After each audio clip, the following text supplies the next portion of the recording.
오늘 아침에 함께 오실 하나님의 말씀은 욥기 24장 1절 말씀입니다. 어찌하여 전능자는 때를 정해놓지 아니하셨는고 그를 아는 자들이 그의 날을 보지 못하는고. 아멘. 할렐루야. 오늘도 하나님의 사랑과 하나님의 돌보심, 또 하나님의 평안이 함께 하시기를 축복합니다. 욥기의 이제 중반으로 들어오면서요, 여기에서 특히 24장에서는 뭘 발견할 수 있냐면 욥이 자신의 고난만 바라보다가, 내 고난과 내 어려움만 바라보다가 이제 욥의 시야가 이 고난당하는 사람들, 나 말고도 또 고난당하는, 억울한 고난당하는 사람들로 시야가 넓어지는 걸 보게 됩니다. 이 개인의 고난에만 집중하던 시야가 이제 사회적인 현실로 이제 눈이 열리게 되는 거죠. 욥의 친구들은 여전히 이 권선징악, 이 자기들이 생각하는 그 좁은 울타리, 그 좁은 진리에 완전히 사로잡혀서 눈을 들어 보지를 못하고 있습니다. 하지만 욥은 살펴보다 보니까 정말로 이렇게 억울한 고난을 당하는 사람이 나밖에 없나 하고 살펴봤더니 이 자기 말고도요, 억울한 고난 당하는 사람이 많이 있다라는 그러한 현실을 발견하게 됩니다. 욥은 나뿐만 아니라 이 억울하게 어려운 일을 당하고 고난당하고 사회적으로 힘든 일을 겪는 이웃들의 고통을 오늘 말씀에서는 함께 살펴보고 있습니다. 23장에서 욥은 하나님의 장소의 문제, 하나님께서 어디에 계시는가, 내가 하나님이 계시는 곳에 가서 하나님을 만날 수만 있다면 이 모든 문제와 어려움을 다 해결할 수 있을 텐데, 이 공의의 하나님이신 하나님께서 나를 심판하시고 확인해 보시면 내가 이렇게 고난 당할 정도로 큰 죄를 짓지 않았다는 걸 하나님께서 확인시켜 주시면서 이 모든 문제를 해결해 주실 텐데, 이렇게 이러한 생각에 의해서 욥은 하나님을 좀 만났으면 좋겠다, 하나님만 만나면 해결된다라는 마음을 품게 되죠. 그런데 24장은 또 이제는 뭘 이야기하냐면 하나님의 심판의 시간이 언제인가, 이거를 묻고 있습니다. 하나님께서 악인들을 심판하실 때가 언제인지를 명확하게 정하셨다면 이 고난당하는 자들의 부르짖음을 하나님께서 아주 잘 들어주실 것이다 라고 기대하기 때문에 그렇습니다. 자, 1절 말씀 다시 한번 보시겠습니다. 어찌하여 전능자는 때를 정해놓지 아니하셨는고 그를 아는 자들이 그의 날을 보지 못하는고. 자, 이걸 세 번역으로 읽어보면 이렇습니다. 어찌하여 전능하신 분께서는 심판하실 때를 정하여 두지 않으셨을까? 어찌하여 그를 섬기는 사람들이 정당하게 판단받을 날을 정하지 않으셨을까?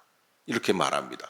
그래서 욥은 하나님께서 심판하실 날을 미리 정해 두셨다면 이 악한 것들이, 악인들이 이 무서워서 두려워서 이 그날에 내가 심판받을 테니까 겁이 나서 함부로 그 악행을 저지르지 못할 거다라고 생각을 합니다. 그러나 이 심판의 날은 사실 우리가 알 수 있는 날이 아니잖아요.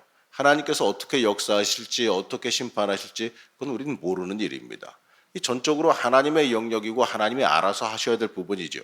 그리고 우리는 하나님께서 그 날을 이 뚜렷하게 언제 심판하시겠다 정하지 않으신 게 오히려 감사할 수 있어야 될 것 같아요. 심판을 느리게 하신 이유가 뭐겠습니까? 왜 심판을 느리게 하실까요? 우리를 오래 참으셔서 이 긍휼하심과 자비하심으로 우리를 기다리시기 때문에, 참으시는 하나님의 모습, 우리를 사랑하사 살리고 회복시키기를 원하시는 하나님의 모습, 기다려주시는 하나님의 모습이 있기 때문에 그렇습니다. 이 베드로서 3장 9절 말씀은 이렇게 말씀하시는데 함께 읽겠습니다.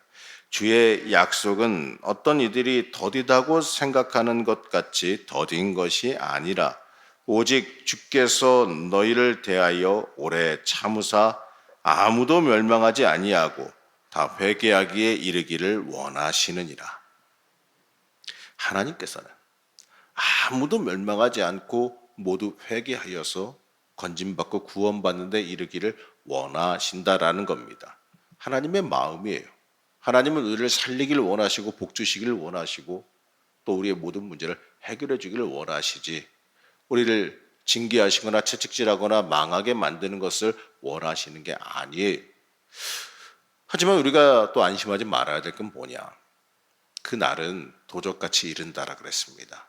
언제 임할지는 몰라요. 그렇기 때문에 우리는 항상 우리의 인생 가운데 아니 언제 내가 죽기 전까지만 뭐 놀다가 죽기 전에만 잘 믿으면 되지 이게 아니라는 거예요.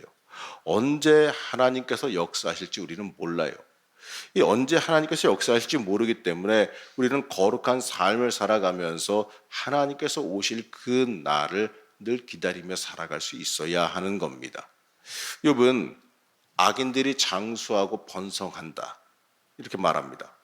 반면에 이 엘리바셀은 욥이 가난한 이웃들을 착취했고 억압했기 때문에 지금과 같은 고통을 당하지 이렇게 공격을 했어요. 오늘 말씀 24장 2절에서 12절 오늘 시간 좀 되실 때 한번 욥기 24장을 천천히 읽어보셨으면 좋을 것 같은데 24장 2절에서 12절 말씀은 욥이 이 무죄한 사람들이 악인들에게 당하는 고난에 대해서 이 생생하고 적나라하게 묘사하면서 엘리바스의 주장을 반박하고 있습니다. 이 무죄한 고난 당하는 것이 욥뿐만 아니라 이 주변에 수없이 많이 있다라고 고발하고 있어요. 이 부분은 어떻게 보게 되면 이 시사 프로에서 이 사회적인 그 현상들, 사회적인 그 악행이나 사회적인 부조리 같은 것들을 갖다가 고발하는 모습처럼 보이기도 느껴집니다. 악인은 이 부와 권력을 독점하고 가난해서 힘없는 사람들을 무차별적으로 학대한다고 욥은 말해요. 그러면서 욥은 이러한 사회적인 모순을 고발하는데 욥이 고발한 내용을 간략하게 보게 되면 이 생산자가 누려야 될 생산의 이익을 누리지 못한다는 거예요. 일한 사람이 일한 값을 제대로 받지 못한다는 거죠. 이 식량과 포도주를 생산한 사람이 굶주리고 목마르다라는 거예요. 그 부조리하다는 거죠. 이 집을 짓는 사람이 집이 없어서 떠돌아다닌다라고 욥은 고발합니다. 욥은 이렇게 고발하면서 12절에서 이렇게 말하는데 이 12절 말씀 보시겠습니다. 성중에서 죽어가는 사람들이 신음하며 상한 자가 부르짖으나 하나님이 그들의 참상을 보지 아니하시느니라. 이 상처받은 사람이 고함을 지르고 죽어가는 사람이 울부짖어도 이 하나님께서는 귀와 입을 닫고 침묵하고 계시는 거 아니냐. 욥은 또 이렇게 한탄하고 있는 거예요. 욥은 23장에서 자기 문제를 하나님께 가지고 가서 마치 소송 걸듯이 하나님 앞에다 털어놓겠다 그러면 하나님께서 보시고 살려주실 거다. 확실하게 판단 내려주실 거다. 이러한 소망이, 이러한 희망이 있었어요. 그러나 24장에서는요, 자기의 현실을 다시 돌아봤더니, 주변 환경을 돌아봤더니 아니라는 거죠. 냉정하게 살펴보니까 소리 없는 하나님, 이 침묵하시는 하나님, 그 모습에 너무나도 욥이 놀라고 있는 거예요. 이 세상에 마치 하나님 없다는 듯이 너무나도 악한 모습이 가득하다라는 거죠. 사실 이러한 희망과 절망을 반복하는 욥의 모습, 어떤 사람은 그래요. 너무나도 왔다 갔다 하는 거 아니냐, 이거 좀 제정신 아닌 거 아니냐, 이랬다 저랬다가 너무 어지럽다라고 얘기하는 사람도 있는데 아니에요. 이 고난 당하는 사람, 욥이 개인적인 문제가 아니라 우리가 살아가는 이 고난 중에서 고통 중에서 일반적인 사람들이 보편적으로 보이는 모습일 거예요. 희망을 뒀다가 현실 보면 다시 절망했다가 그럴 수밖에 없는 게 현실이고 그럴 수밖에 인생 아니겠습니까? 사람이 힘들고 어려우면 왔다 갔다 할 수 있어요. 좋았다 나빴다 희망 품었다가 아니야 절망했다가 그럴 수 있는 겁니다. 이러니 욥의 탄식은요. 1절에서 하나님의 심판대가 언제냐 좀 전에 봤죠. 이 묻는 이 말씀으로 다시 또 돌아가게 됩니다. 이러한 의미에서 이 18절부터 욥은 이 세 친구들의 말을 어떻게 보면 되풀이하는 것처럼 보이는데 이거를 갖다가 풍자한다라고 표현하기도 합니다. 어떤 주석가들은 말하기를 이 부분이 욥이 말하던 것과 다르게 어떻게 보게 되면 빌닷이나 등당하지 않는 빌닷이나 이 소발의 발언이 잘못 편집된 거 아니냐라고 말할 정도로 욥이 좀 거칠게 나오는 걸 보게 됩니다. 하지만 그것보다도요. 악인의 범죄에 대한 하나님의 심판을 바라는 욥의 기대를 말한다고 해석하는 게 더 옳을 것 같기도 합니다. 다시 말하면요. 욥이 이 죄 없이 고통당하는 모든 이웃과 자신을 갖다가 동일시해서 악인들의 빠른 멸망을 기대하고 있다는 거예요. 하나님이 약한 사람들 멸망시켜 주십시오. 하나님 와서 이 모든 걸 하나님이 심판해 주십시오. 왜 그러냐면 하나님께서만 할 수 있는 일이기 때문에 그래요. 악인은 잠시 동안 번성하는 것처럼 보이지만 잘린 나무처럼 망하고 말 것이고 결국 구더기 밥이 될 수밖에 없다. 죽을 수밖에 없다. 패망할 수밖에 없다라고 주장하고 있는 겁니다. 이 말은 욥이 원하는 심판이 반드시 올 것이다. 바로 하나님의 심판이 하나님께서 해결하실 그 날이 반드시 올 것이다라는 소망을 품고 있기 때문에 그렇습니다. 언제인지는 모릅니다. 하지만 하나님께서 반드시 해결해 주실 것이다라는 믿음이 욥에게 있었다라는 거예요. 여러분 맞습니다. 우리도요. 하나님께서 걸기는 우리의 인생 책임지십니다. 그 믿음이 있어야 돼요. 내 욕심과 내 생각대로 움직여 주시진 않을지 몰라도 내가 원하는 시간에 움직여 주실지는 않을지 몰라도 어찌됐든 간에 하나님께서는 나 붙잡고 계신다라는 거죠. 하나님께서는요 나를 붙잡고 계시고 나를 사랑하시기 때문에 결국에는 모든 문제와 어려움 내 기도의 제목들이 하나님 안에서 가장 합당하게 가장 선하게 가장 복되게 해결될 것이다. 이러한 믿음을 바로 욥이 품고 있는 겁니다. 우리도 마찬가지로 그러한 믿음을 품고 살아갈 줄 알아야 됩니다. 욥은 자신의 억울한 고난이 끝나고 이 억울한 고통과 착취를 당하는 사람들의 고난이 결국에는 끝나게 될 것이다 라는 희망을 강하게 품고 있는 겁니다. 욥은 자신의 억울함에 대한 증거를 찾다가 내 고난을 넘어서서 다른 사람들의 고통도 함께 볼 수 있게 되는 눈이 열리게 되죠. 그리고 그 모든 고통이 하나님을 만나면 하나님의 때와 시간을 만나면 해결될 것이다. 이렇게 여기게 됩니다. 한마디로요. 이 정의의 하나님을 만나면 모든 것이 해결될 것이다 라는 희망을 품게 됩니다. 맞습니다, 여러분. 하나님 만나면 누누이 말씀드리지만 하나님 만나면 모든 게 해결돼요. 우리가 그 인격적인 하나님, 우리 인생을 붙잡고 우리를 구원하시고 책임지시며 우리와 함께 동행하시는 그 하나님을 우리가 직접 체험하고 만나게 되면 우리의 모든 것은 다 눈 녹듯이 해결될 줄로 믿습니다. 그러니까 우리가 하나님 만나기를 간구해야 돼요. 문제를 볼 것이 아니라 해결자인 하나님을 바라볼 수 있어야 됩니다. 여러분 문제만 바라보면 실망과 낭망 또는 좌절밖에 올 수가 없어요. 문제를 바라보면 바라볼수록 내가 해결할 수 없는 것들만 보이니 얼마나 힘들고 어려운 마음이 들겠습니까? 암만 생각해도 해결할 방법이 없는데 그런데 문제보다 더 크신 하나님을 바라보게 되면 그 문제를 해결하신 능력을 가지고 계신 하나님을 바라보게 되면 이런 일이 발생해요. 내가 도저히 해결할 수 없을 것처럼 보이던 그 문제가 작아 보여져요. 별거 아니게 느껴져요.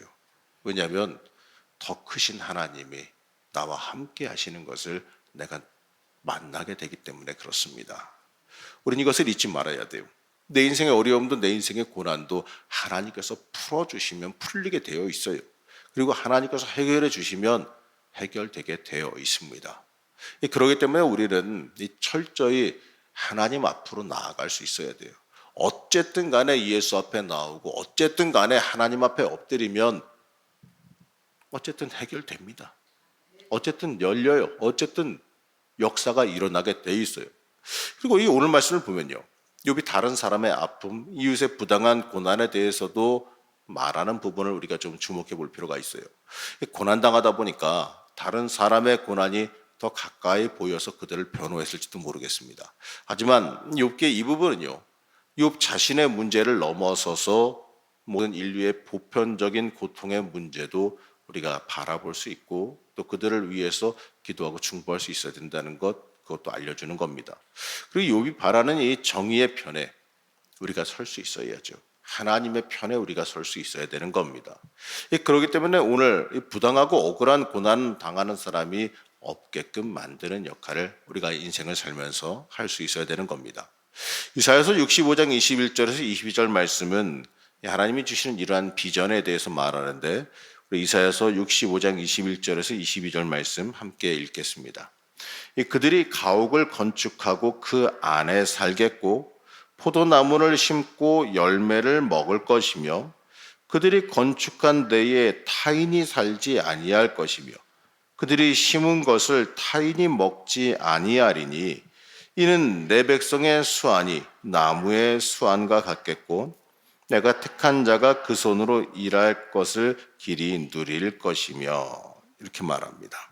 한마디로요, 이 집을 지은 사람들이 자기가 지은 집에 들어가 살 거고 포도나무를 심은 사람이 자기가 기른 나무의 열매를 먹을 것이다. 이 자기가 지은 집에 다른 사람이 들어가 살지 않을 것이며 자기가 심은 것을 다른 사람이 먹지 않을 것이다. 나의 백성은 나무처럼 오래 살겠고 그들이 수고하여 번 것을 오래오래 누릴 것이다. 이렇게 말씀하고 있습니다. 이 한마디로요, 이 악한 자들의 악행으로 인해서 이웃이 당하는 그 고통이 해결되는 그 회복의 날이 속히 오기를 희망하고 소망할 수 있어야 된다는 겁니다. 또한 우리가 이 그리스도인으로서요, 하나님의 정의를 이 땅에서 내 삶 가운데에서 실행시키는 사람이 되기를 소망할 수 있어야 됩니다. 사랑하는 성도 여러분, 오늘도 기도하시면서 잊지 마시기 바랍니다. 내가 하나님 만나야 돼요. 내가 하나님 앞으로 나가야 돼요. 욥이 이 욥기의 이제 중후반부부터는 욥이 간절하게 부르짖는 건 뭐냐? 이제 더 이상 새 친구랑 논쟁하려 들지 않아요. 하나님 앞으로 하나님과 대화하려고 들어요. 하나님 만나려고 들고요. 하나님 이거 해결해 주세요 하고 하나님 앞으로 자꾸 모든 걸 가져가려고 듭니다. 욥기의 초반부에 친구들과 설전을 벌일 때는 친구들과 말싸움을 했어요. 친구들과 이게 옳으니 틀리니 이러면서 이야기들을 해댔습니다. 그러나 이제 중반부부터는 뭘 하냐면 사람에겐 해결 방법이 없구나. 사람이랑 대화하고 사람에게 기대해봤자 아무런 소망도 없구나. 그러면 내가 하나님 앞으로 가야겠다. 진짜 해결책은 하나님 앞에 있구나. 이 생각으로 이제 하나님 앞으로 나아가는 거예요. 내가 하나님만 만나면 해결될 텐데 만날 수가 없구나 이러면서 안타까워하고 있는 거고요. 하나님의 심판의 날이 오게 되면 내가 하나님께 심판받으면서 내가 이 모든 것들이 정리되고 고난도 해결되고 하나님의 회복과 하나님의 놀라운 정의의 역사를 내가 만나게 될 텐데 그날이 빨리 왔으면 좋겠다. 이러한 심정을 욥이 지금 품고 있는 거예요. 내가 하나님 좀 빨리 만났으면. 여러분, 우리도 이러한 마음이 있어야 됩니다. 내가 하나님 만나면 해결된다. 여러분, 우리가 멸망을 원하거나 죽음을 원하거나 이런 걸 말하는 게 아니에요. 내가 예수 만나면 해결된다는 거예요. 내가 진심으로 주님 만나면, 내가 은혜 받고 주님 만나고 성령 체험하면 자연스럽게 모든 게 풀리게 되어 있다는 겁니다. 그렇기 때문에 하나님 앞으로 나오시기를 소망하시기 바랍니다. 우리가 기도의 자리에 나왔다 그래서 다 주님 만나는 거 아니고 다 성령의 역사 만나는 거 아니에요. 우리가 갈급하게 바라는 심령이 있고 갈급하게 내가 하나님 만나기를 원합니다. 하나님 역사해 주시길 원합니다. 갈급하게 원하고 바라고 갈망하는 사람이 만나게 되어 있어요. 그렇기 때문에 우리가 하나님 앞에 나왔을 때 그냥 출근 도장 찍고 가는 게 아니라 하나님 나 오늘 좀 만나 주십시오. 하나님 나 좀 해결해 주십시오. 이 믿음으로 하나님 앞에 간절하게 나가야 만날 수 있는 겁니다. 이 주님께서 세미한 음성으로 얘기 말씀하고 계시다고 하잖아요. 근데 이 세미한 음성은 작은 목소리가 아니에요. 영적인 음성이지. 내가 영의 문이 열리지 못하면 듣지 못하는 음성이에요. 그러나 내가 성령 충만하여 영의 귀가 열리게 되면 주님께서 나에게 말씀하시는 게 우레처럼 들릴 겁니다. 그렇기 때문에 여러분, 오늘도 기도하실 때 성령의 역사가 임하시기를 축복합니다. 하나님 앞에 갈급하신 영으로 부르짖을 때 응답의 역사가 임할 줄로 믿습니다. 오늘도 기도하실 때 하나님의 놀라운 복이 있기를 시간 간절히 축복합니다. 잠깐 광고드리면 다음 주에는 제가 정혜원 연수를 가서 월화수를 가게 되는데 월요일 오전 10시쯤 출발하니까 월요일은 새벽 예배가 있습니다. 미리 나오신 분들에게 광고 드리는 건데요. 월요일은 새벽 예배 있고요. 화요일, 수요일만 새벽 예배가 없게 되는데 아마 교회 문은 열려 있을 거예요. 기도하실 분들은 오셔서 기도하시고 가면 되고 또 이제 오셔서 그 다음에 목요일부터 또 새벽에 또 열심히 기도하시면 되겠습니다. 자, 기도하겠습니다. 우리를 사랑하여 주시고 늘 인도하여 주시고 우리를 지키시는 하나님, 우리가 이 고난 중에 고통 중에 하나님 앞으로 나와 서기를 원합니다. 하나님 앞에 나오면 모든 것이 해결되는 은혜와 복을 우리가 체험할 줄로 믿습니다. 하나님 앞에 나오면 이 사회적인 아픔과 고통도 하나님 앞에 나올 때 해결될 줄로 믿습니다.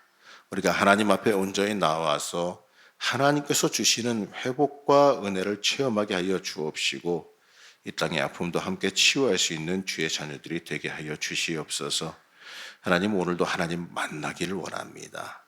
성령 충만함으로 주님 만나기를 원합니다. 오늘도 기도할 때 간절한 심령으로 기도할 때 우리를 만나 주시고 또 하나님의 역사와 하나님의 돌보심, 하나님의 체험을 우리가 할 수 있게 붙잡아 주시옵소서. 오늘도 기도하며 나아가는 하루의 삶이 하나님 앞으로 믿음으로 더 가까이 나아가게 하여 주옵시고 또 우리의 인생 가운데 해결받는 놀라운 은혜의 역사도 이 시간 임하게 허락하여 주시옵소서. 오늘도 역사가 있기를 원하오며 거룩하고 존귀하신 예수님의 이름으로 기도하였습니다. 아멘.